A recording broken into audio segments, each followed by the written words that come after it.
really neat restoration project. It's elementary school.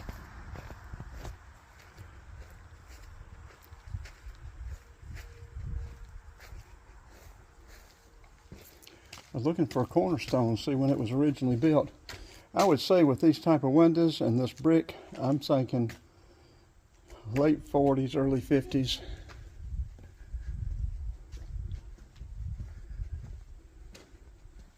I've got a longer horizontal video where you can see a whole lot more of it, so check it out.